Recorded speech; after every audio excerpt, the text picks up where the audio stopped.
Welcome back to Advanced Functions, Polynomial Functions unit. In this lesson number 6, we are going to talk about factoring polynomials. So take a connection or make a connection between a polynomial functions and its remainder and understand how to use a factor theorem and a remainder theorem. So two theorems that we're going to take a close look at. First, it's called a remainder theorem.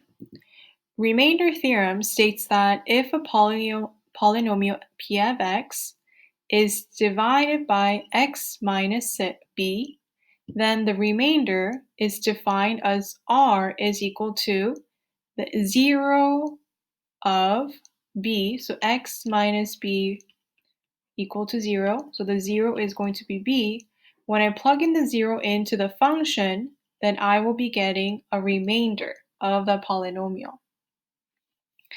So a simple look at it will be p of x minus b, which is a divisor, times the quotient plus the remainder. What we're going to do now is we're going to input x as b, because that is going to be my 0. So p of x is equal to b minus b times q of x plus rx. So as you can see, b minus b becomes 0. So 0 times quotient is 0. So therefore, p input of b is going to be my remainder. So in this case, I will be labeling this as b, because that's my input. Okay. If the divisor is ax minus b, then same thing, you let ax minus b equal to 0. You isolate for x is going to be b over a. Let's practice a remainder theorem. So it says determine the remainder when you're given a function and it's divided by x minus 2. So a remainder theorem and a factor theorem only works like a synthetic division where divisor has to be a degree of 1. So in this case, I can see by using a remainder theorem. So my 0, x minus 2, x is equal to 2. Let's see. Remainder is when I plug in my 0, which is 2. I'm going to input 2 into all my x. 2 to the cube minus 4, 2 squared, plus 3, 2 minus 6. And when you evaluate it, it will be 0. So therefore, what is the remainder? When it's divided by x minus 2, the remainder is going to be 0. So it is a factor. It is, when it's divided by x minus 2, it's a perfect factor of this polynomial. Question 2. We're given same idea, so we're given a function, and this time it's divided by 2x plus 5. To find the 0, you let this equal to 0. X is equal to negative 5 over 2. Let's plug in. So remainder is going to be, when I plug in, negative 5 over 2 into the equation. So it will be 2 times negative 5 over 2 cubed plus 3 negative 5 over 2 squared minus 7 negative 5 over 2 minus 3. And when you evaluate everything, don't forget the brackets, you will be getting 2. So the remainder is going to be 2 when it's divided by 2x plus 5. Next, so when a polynomial p of x is divided by x minus 2, the remainder is negative 3. But when it's divided by x plus 2, now the remainder is negative 18. What are the values of c and d? So this is a thinking question. Let's put it in a remainder theorem. Remainder is negative 3. When I plug in the 0, which is x minus 2, it becomes 2. And the remainder is negative 18 when my 0 is negative 1. Let's try the first one. I'm going to plug in 2 into my variable x, so 3 times 2 to the cube plus c2 squared plus d2 minus 7. So you're going to simplify as much as possible. This will be negative 3 equals 24 plus 4c plus 2d minus 7. So this will be, because we have two unknown variables, that means you need two equations to solve. This will be my equation 1. For this one, it's going to be negative 18 is equal to, so I'm going to do negative 1 cubic times 3 will be negative 3. Negative 1 times negative 1, it's positive, so plus c minus d minus 7. So that will be equation 2. Now I'm going to simplify a little bit further. For equation 1, it's going to be 4c, collect the like terms, plus 2d is equal to negative 20. This is equation 1. And for equation 2, collect the like terms, c minus d is equal to negative 8. In this case, you can do substitution elimination. Here, I'm going to simplify by doing elimination of d. So that means I need to have a same coefficient. I'm going to multiply by 2. So that means it's going to be 2c minus 2d is equal to negative 16, which is still the equation 2. Same. So I'm going to subtract, or we're going to add to eliminate d. So d cancels out. So 4 plus 2c is 6c is equal to negative 36. Divide both sides by c, so c is negative 6. So we found c. Now all we need to do is plug it back into a equation 1 or 2. I will be plugging in equation 2 just for simplicity. So negative 6 minus d is equal to negative 8. I'm plugging it into equation 2. Therefore, d is going to be 2. So using a remainder theorem, I was able to define variables c and d given the two different division scenario. Now moving on to a factor theorem. For factor theorem, it's a very similar idea as a remainder theorem. What it means, what's a little bit different is that x minus b is a divisor, but we can define it's going to be a factor only if equals 0 this time. So it makes sense if I have to give you a scenario again. P of x is equal to ax minus b, which is the divisor. In this case, I'm just using x minus b, or you could use ax minus b. It's exactly the same thing. You can have a coefficient or not. And then the quotient, q of x plus r of x. Now what I'm going to do is I'm going to plug in, this time it's going to be b over a, which is my 0. So a times b over a minus b times q x, which is b over a, plus a remainder. Keep in mind the remainder is always going to be a constant. So a and a cancels out. B minus b cancels out again. Therefore, it's 0 times quotient, which is 0, and then plus r.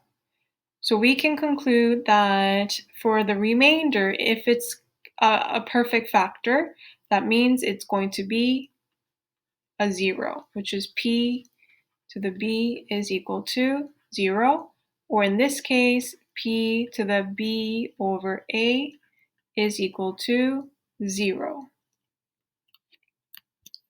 Let's do a practice. Determine if x plus 2 is a factor of this given polynomial. Let's see. What we can do is, let's figure out if the remainder is going to be 0 when I plug in. The 0 in this case is x plus 2. X is negative 2. I'm going to input negative 2. So I'm putting negative 2 into all the x, which is negative 2 cubic is negative 8 plus negative 2, 20 minus 4 minus 8. Evaluate all together. It gives me 0. Yes. Okay. So therefore, yes, x plus 2 is a factor of f at x because the remainder is 0. Now, integral zero theorem. So this is quite useful when you have to just factor when you're not given any divisor. If x is equal to b, is an integral 0. So what that means is it is an integer.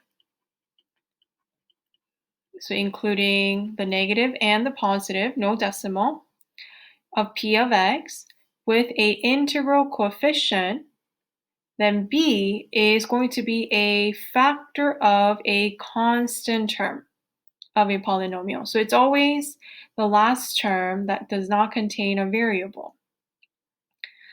So let me show you in summary. So b belonging to, it means it's going to be a factors of a constant term, a to the 0. So that will be a divisor. Let's see. So the question is factor completely, meaning put everything into bracket. Let's find, first step, we don't know any divisor, so integral zeros. In this case, it could be plus or minus. So first, let's identify the constant. In this case, the constant is 6. So the multiples of 6 will be plus or minus 1 times 6. Okay, and then 2 times 3. So plus or minus 2 and plus or minus 3. And that's about it. What we're going to do from small to big, we're going to plug in one by one to see what the remainder is going to be. So so I'm going to plug in negative 1 into my function. So when you plug in negative 1 into the x, when you evaluate, you will notice that it's 0. Okay, so we can conclude that negative 1 is going to be a factor. What about p of 1? Again, when you evaluate it, it's going to be 0. Okay, so you can keep going by plugging in the zeros. Another way you could do is by doing a synthetic division. So let's say we already know that 1 is going to be a factor. So that means I'm going to write 1 and write the coefficient in decreasing order. So 1, x to the 4, negative x3, negative 7, 1, and 6. So bring it down, it becomes 1. Then 1 times 1 is 1, so negative 1 plus 1, 0.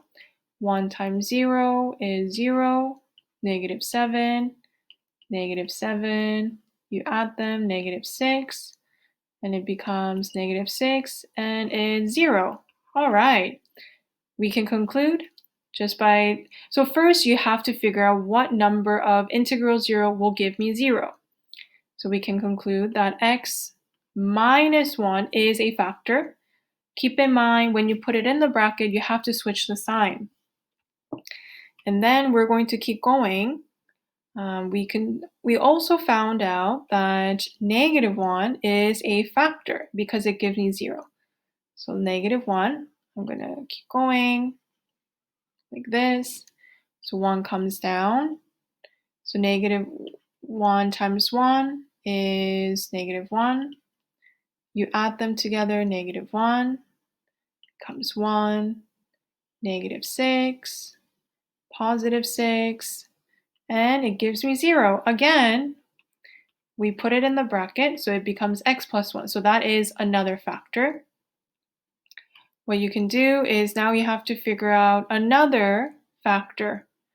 So in this case, I could say, let's see, p22.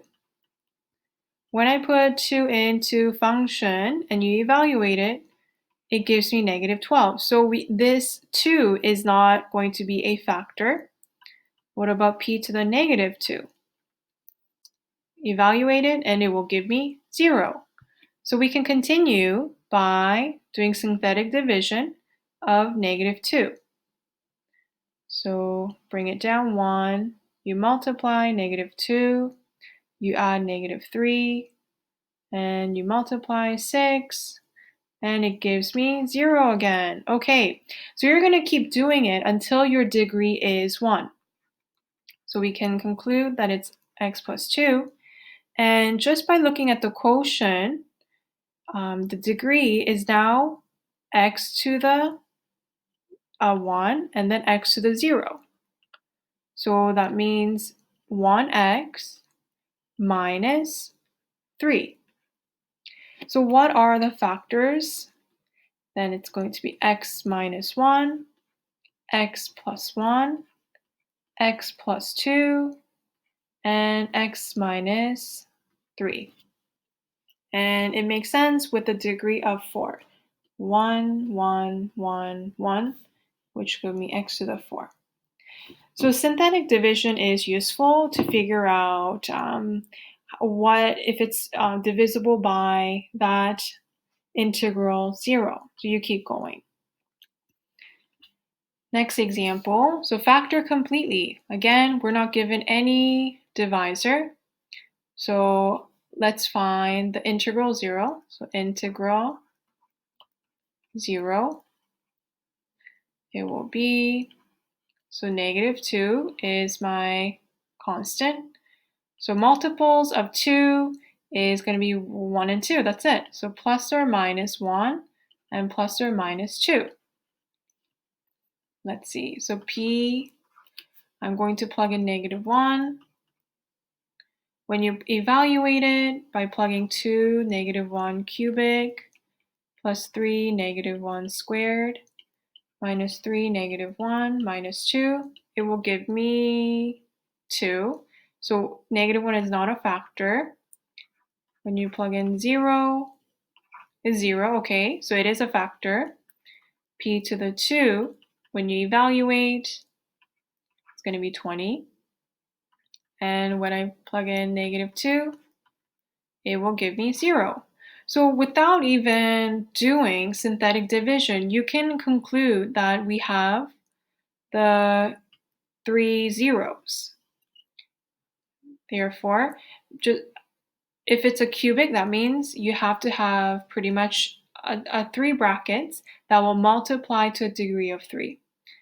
It will be x, so this, it's 1, so when you put it in the bracket, it becomes -1, x minus 2, it will be plus 2.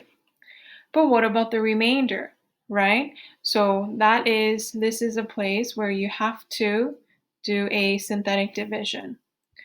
So I will start with 2, 3, -3, -2, the coefficient, and I will start with 1. So bring it down, 2, 2, 5, 5 times 1 is 5, 2, and then 2, 0. Okay, good. And now, next one, we will do a -2. Let's do a different color this time. So -2. 2 comes down. 2 to -2 to -4. It's 1. 1 times 2 is -2 and 0. Okay, so we found the next remainder, which is 2 and 1. It will be degree of 2x plus 1. So that will give me a perfect factor when you're given just a polynomial with no divisor.